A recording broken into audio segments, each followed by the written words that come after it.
विद्यार्थियों कि अपन पहले उस पिछले वीडियो में पढ़ रहे थे कि पुल्लिंग, तो पुल्लिंग की परिभाषा देखिए,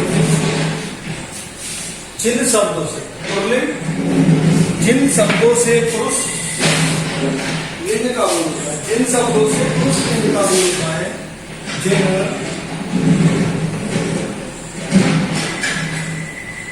शब्दों,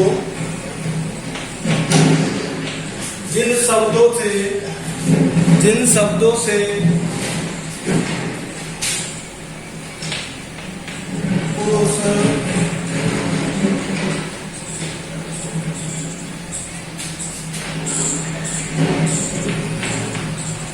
पुरुष लिंग का बोध होता है, बोध होता है, ज्ञान होता है, बोध होता है,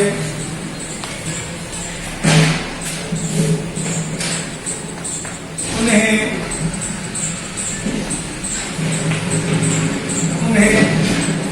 पुल्लिंग शब्द कहते हैं।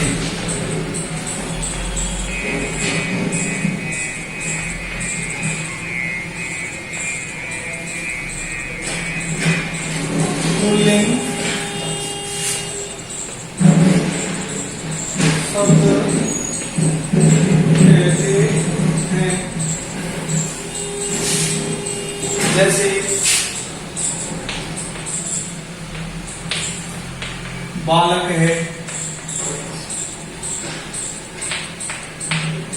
कुक्कुर है,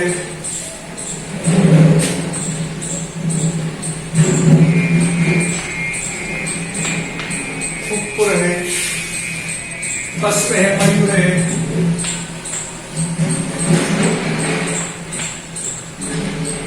मयूर है, मोहन है, सोहन है, रोहन है, ये व्यक्तियों के नाम है। छात्र, छात्र है, मोहन है, ठीक है, इत्यादि।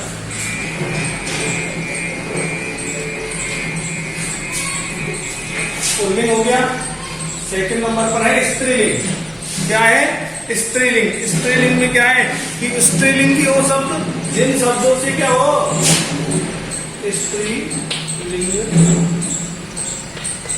परिभाषा देखो बेटा, जिन शब्दों से पुरुष लिंग का बोध हो जाए तो पुरुषवाचक और पुरुष पुल्लिंग, और स्त्रीलिंग जिन शब्दों से, जिन शब्दों से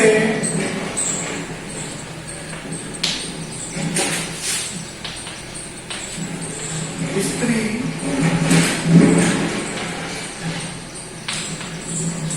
लिंग का बोध होता है, बोध यहाँ पे होता है बेटा ना, बोध होता है,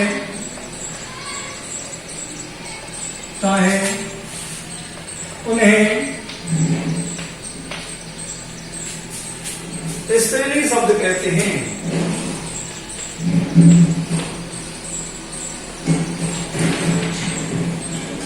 स्त्रीलिंग शब्द कहते हैं। जैसे बालिका, अध्यापिका,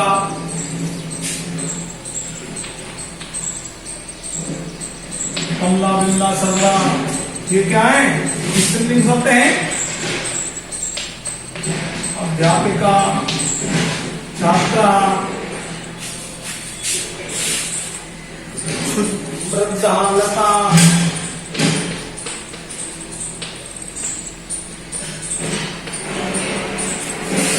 छुरिका,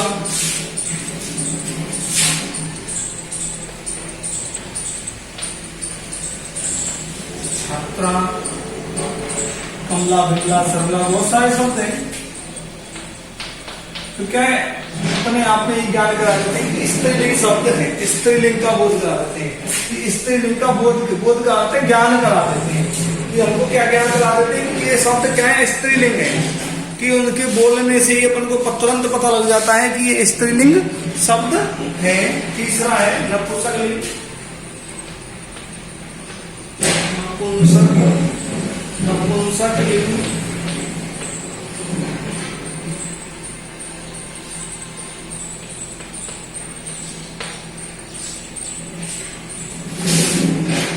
ऐसे शब्द या जिन शब्दों से, कोई लिखो, जिन शब्दों से, जिन शब्दों से मैं पुरुषलिंग पुरुष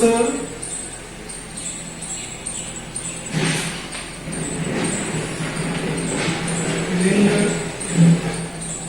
ने ही स्त्रीलिंग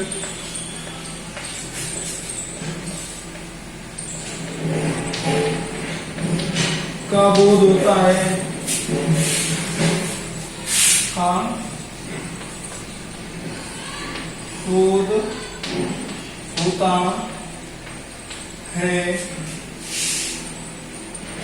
ऐसे शब्द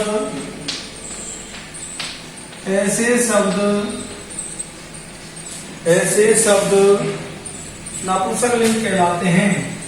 नपुंसक लिंग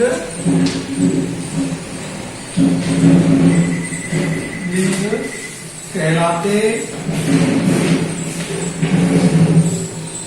जैसे पत्रम परम, जैसे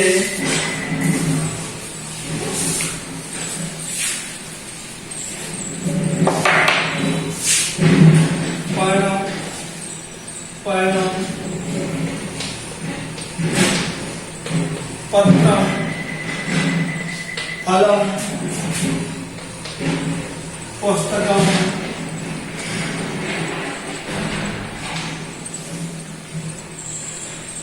आदि। सेकंड नंबर पे था अपने उल्टा वचन। क्या था? वचन। कि उसमें था लिंग वचन कारण विभक्ति, कि अपन को संज्ञा रूप जानने के लिए क्या है, अपन को ये चारों तीनों चीजों की आवश्यकता है, कि लिंग, वचन और कारक विभक्ति। तो अपन अब वचन पढ़ेंगे। वचन क्या है देखो,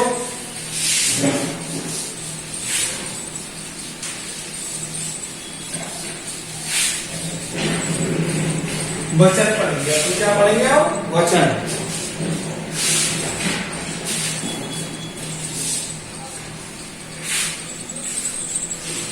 तो वचन, सेकंड पॉइंट था वचन। वचन, वचन है ऐसे शब्द जिनके व्यक्ति वस्तु की संख्या का बोध होता है। वचन किसे कहते हैं? जिससे क्या है, ऐसे शब्द जिनसे हमको बस व्यक्ति और वस्तु की संख्या, कि एक है तो एक वचन, दो है तो द्विवचन, और दो से अधिक है तो बहुवचन। तो क्या है, ऐसे शब्द जिनसे हमें व्यक्ति और वस्तु की संख्या का क्या हो, ज्ञान हो, तो हमें क्या, उनकी परिधि से क्या कहते हैं? वचन कहते हैं। कि ऐसे शब्द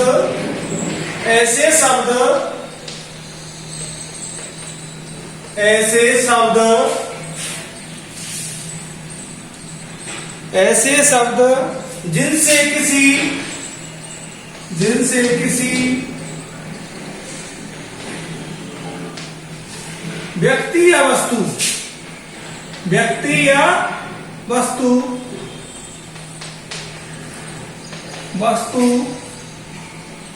की संख्या का क्या ज्ञान हो, संख्या का बोध हो, संख्या का बोध होता है या ज्ञान होता है, उसे क्या कहते हैं?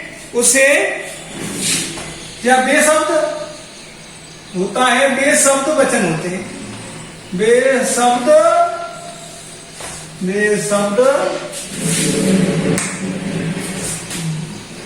वचन कहलाते हैं। दोबारा देखिए, कहलाते हैं कि ऐसे शब्द जिनसे किसी व्यक्ति और वस्तु की क्या हो, संख्या का ज्ञान हो, संख्या का बोध हो, उसे क्या कहते हैं? ये शब्द वचन कहलाते हैं। बैठ गया? संस्कृत में कितने वचन हैं? 3। तीन लिंग, तीन पुरुष, तीन वचन और सेवा। वचन कितने हैं संस्कृत में? तीन। संस्कृत में तीन वचन होते हैं। तीन वचन। हिंदी में दो होते हैं, तीन वचन होते हैं, पर अंग्रेजी में भी दो ही होते हैं। पहला है एक वचन। एक वचन, द्विवचन और बहुवचन। एक वचन, द्विवचन और बहुवचन। हिंदी में एक वचन और बहुवचन, और अंग्रेजी में सिंगुलर प्लूरल कहते हैं ना। तो अब देखो, एक वचन में एक संख्या, शब्द से ही पता लग रहा है एक, ठीक है। एक संख्या का बोध कराने वाले, एक संख्या का बोध कराने वाले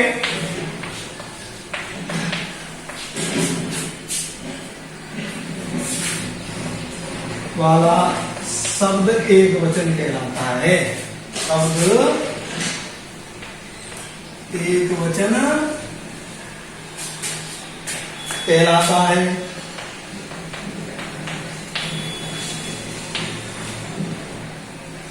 जैसे पुस्तकम एक ही है, पुस्तकम। शिव है, लता,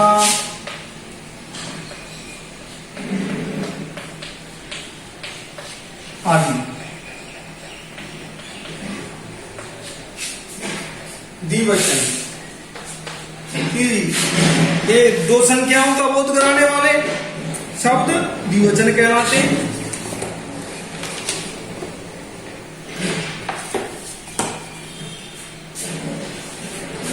द्विवचन, दो संख्या का बोध कराने वाला शब्द द्विवचन कहलाता है। द्विवचन, द्विवचन, वचन,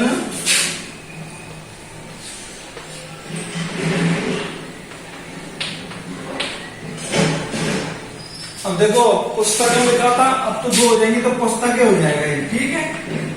क्या हो जाएगा? पुस्तकें। संस्कृत में पुस्तकें। सेवऊ, दो हो गए सेवऊ।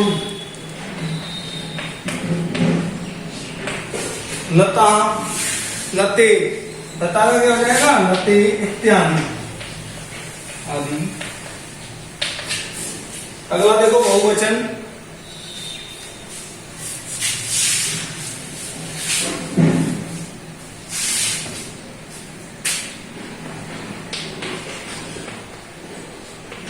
बहुवचन कि दो से अधिक, क्या है? दो से अधिक संख्या का बोध कराने वाले शब्द। दो से अधिक संख्या का बोध कराने वाले शब्द। दो से अधिक संख्या का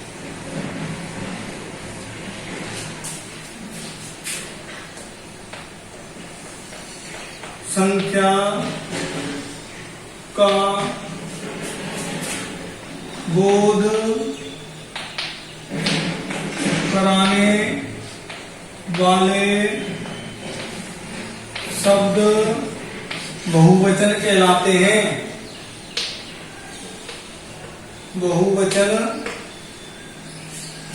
बहुवचन कहलाते हैं। जैसे अब देखो ये क्या हो जाएगा? पुस्तकम एक वचन, पुस्तकें दो द्विवचन, और पुस्तकानी बहुत सारी पुस्तकें हो गई अब यहाँ कि दो से अधिक पुस्तकानी। शिव है, शिवो, शिवा।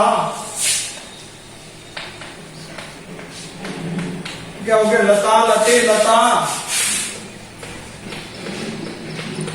आदि। लिंग हो गया, वचन हो गया बेटा, और तीसरा है कारक विभक्ति। कारक विभक्ति दे दिया।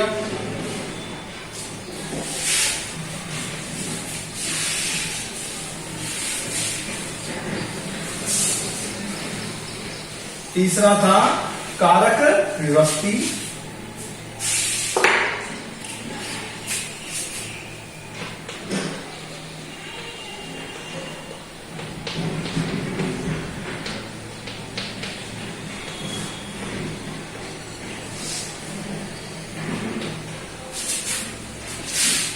वाक्य में जिन शब्दों का क्रिया के साथ सीधा संबंध होता है, कारक की परिभाषा। कारक की परिभाषा, वाक्य में जिन शब्दों से क्रिया के साथ, वाक्य में जिन शब्दों से क्रिया के साथ सीधा संबंध होता है वे क्या होते हैं? कारक कहे जाते हैं। वाक्य में जिन शब्दों से, वाक्य में जिन शब्दों का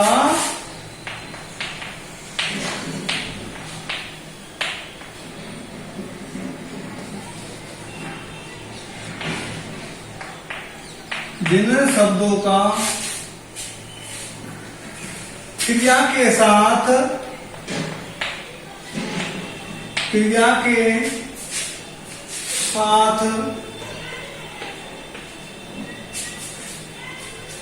सीधा संबंध होता है, सीधा संबंध होता है,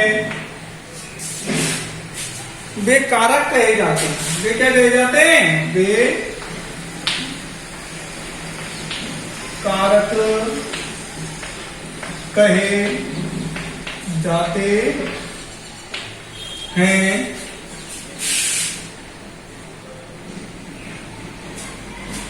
संस्कृत में कारक कितने हैं? संस्कृत में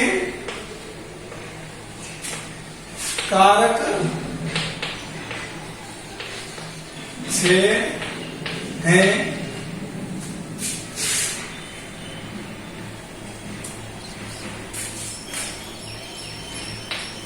कर्ता, कर्म, करण, संप्रदान,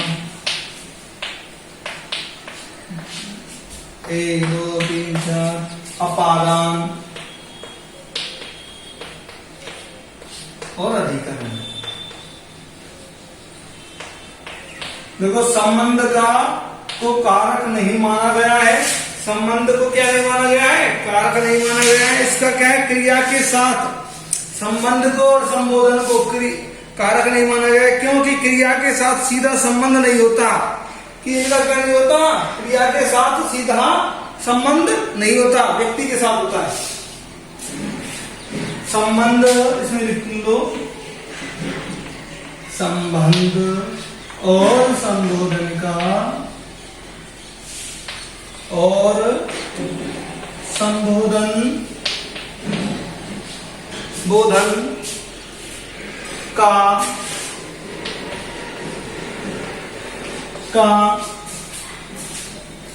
क्रिया के साथ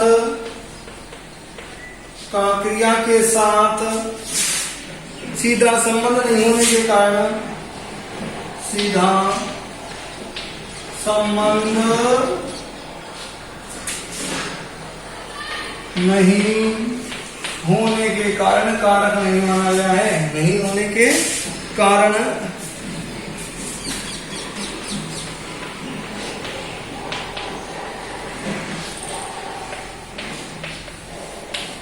माना गया है।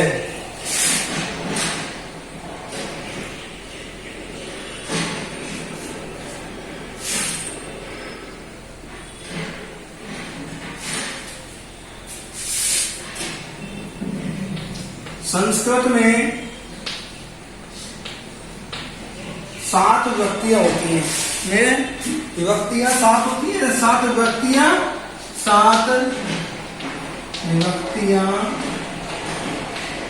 प्रथमा से लेकर सप्तमी तक होती है। कारक चिन्हों के अनुसार व्यक्तियों का प्रयोग होता है। कारक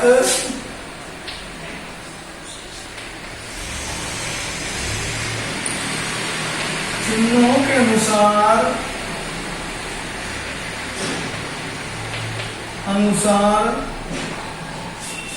व्यक्तियों का प्रयोग होता है। व्यक्तियां जो लगाई जाती है ना, तो किसके अनुसार लगाई जाती है? कारक चिन्ह व्यक्तियों के अनुसार व्यक्ति का प्रयोग होता है।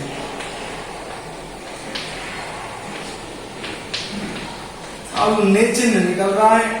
चिन्ह क्या है? ने है, कर्ता, ने, और क्या है? अपन को व्यक्ति कौन सा लगानी, पीछे अपन को पता लगेगा कि प्रथमा व्यक्ति लगानी है। तो कारक चिन्ह व्यक्ति और दो ले लो एक बार ना।